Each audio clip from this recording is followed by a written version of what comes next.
जी वक्फा खत्म हो चुका है। कितनी आमदनी हो गई? किससे?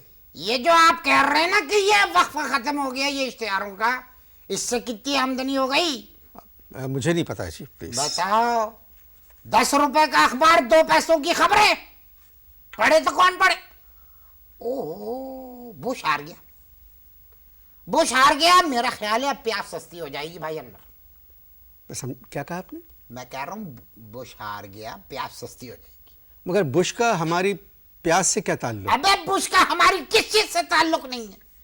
बुश ने कहा big big buildings make big big building, बड़ी बड़ी बिल्डिंगें बना रहे हैं। बताओ, छोटी छोटी बिल्डिंगें कंट्रोल में नहीं आती है, बड़ी बड़ी बिल्डिंगें बना के करेंगे तो क्या करेंगे?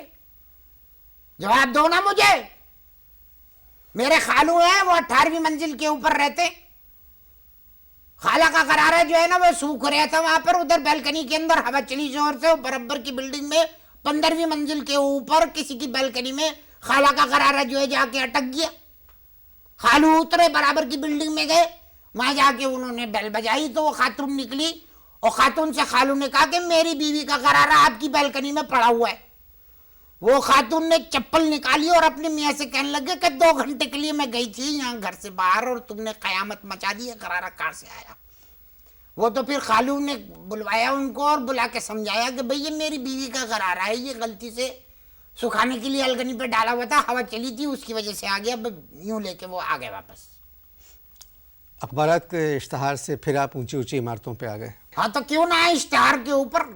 क्यों दे रही है इश्तेहार?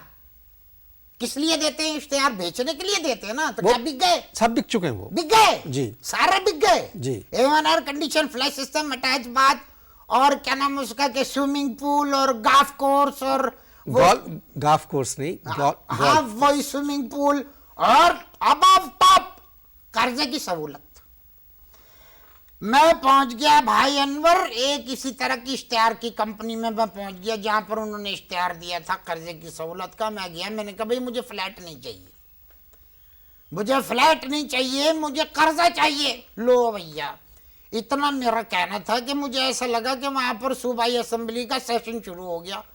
वो चीख पुकार बात फिर जो है ना वो उस पे हाथे पे आ गई और फिर उसके बाद जो हाथापाई शुरू हुई है अलमान अलफीज, मैंने भी बड़ा कूटा, मैंने भी दिए मुक्के, ऐसी बात नहीं है, मैंने भी दिए मुक्के, लाते मुक्के में पीटा मैं भी, लेकिन मैंने भी दिए मुक्के। कसूर किसका था? मेरा कसूर था। मुझे उनके प्रायोजक को गाली देनी नहीं चाहिए थी, ये मेरी गलती है। तो आपने क्या कहा? कुछ नहीं, एक आदमी बैठे थे जिससे मैंने बात करी थी कि अगर हम फ्लैट ना ले कर्जा तुम दिलवा दोगे, तो उसने मुझे बदतमीजी की तो मैंने कहा कि तुम शक्ल से ही कमीने लग रहे हो। बस इतना कहना मेरा गजब हो गया अनवर भाई। वहां पर कोई मेरा ख्याल है 30-32 अफराद का अमला था।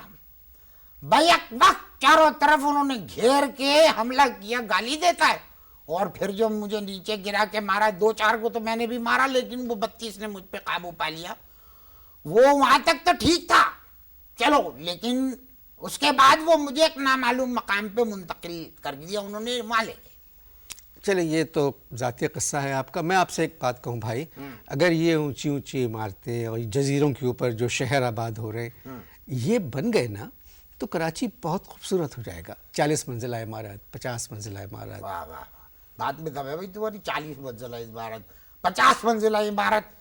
अबे ये बताओ, इन इमारतों को बनाने के लिए मुझे सिर्फ इस बात का जवाब दो कि पानी क्या तुम्हारे ताऊ मशक में भर के लाएंगे? तभी से बात करें आप। अच्छा चलो, तो इन इमारतों को बनाने के लिए पानी क्या मशक में भर के मेरे ताऊ लाएंगे? अब तो कुछ हो। एक तो मैं आपको बुलाया है, आप अपनी टोन देखिए। आप टोन नहीं, बात जब बात इस तरह की होगी तो गर्मी चढ़ेगी ना आदमी को। नहीं तो आप तो शुरू से अबे तो क्यों कहते हैं कर्जे की सहूलत? नहीं चाहिए हमें फ्लैट, कर्जे की सहूलत दिलवाओ, और उसमें मार रहे हैं फिर एक आदमी को। और फिर तुम कह रहे हो बड़ी बड़ी बिल्डिंगें बनेंगी, बड़े बड़ी वो इमारतें बनेंगी, शहर खूबसूरत हो जाएगा। भाई कहां से लाओगे पानी? मेरा ताऊ लाएगा क्या? मैं समझाता हूं उनको, आप इश्तिहार। अरे तुम क्या समझाओगे मुझे? मैं खुद समझदार आदमी हूं, एक बात भी अभी तक मैंने अहमकाना की है अब तक। मुझे तुम क्या समझाओगे? इस तरह की गुफ्तगू के नहीं नहीं, लिए, मुझे तुम क्या समझाओगे? बड़ा सही समझते हो अपने आप को, तुम समझाओगे? इस तरह की गुफ्तगू के लिए वक्फा बहुत जरूरी है। हाँ, ले वक्फा ले, क्या कर लोगे तुम वक्फे में? अबे 32 आदमी से मार खाने का तजर्बा है, तू अकेला क्या कर लेगा? हुजूर, दूसरा वक्फा भी ख़त्म हो चुका है। हम लोग बात कर रहे थे घरों की, छोटे छोटे घर जो आप कह रहे हैं वो भी प्रॉब्लम में। छोटे छोटे घर प्रॉब्लम कैसे नहीं है भाई? 40 मंजिला इमारत बनाओगे, हमारी 1 मंजिल की इमारत है, वहां पर पानी नहीं मिल रहा है, तो 40 मंजिल की इमारत में तो नल के खोलोगे तो हवा ही निकलेगी। इंशाल्लाह कालाबाग डैम बन जाएगा तो पानी की प्रॉब्लम 100 मंजिला इमारत अबे चलो कालाबाग डैम बन जाएगा, कालाबाग डैम, बिला वजह की बातें मत करो कि कालाबाग डैम बन जाएगा। बिन लादेन कंपनी को भी अगर तुम दे दोगे ना कालाबाग डैम, तो वो भी छोड़ के चले जाएंगे। मैं तो कह रहा हूं कालाबाग डैम बनने का सिर्फ एक ही तरीका मेरी समझ में आता है। कौन सा?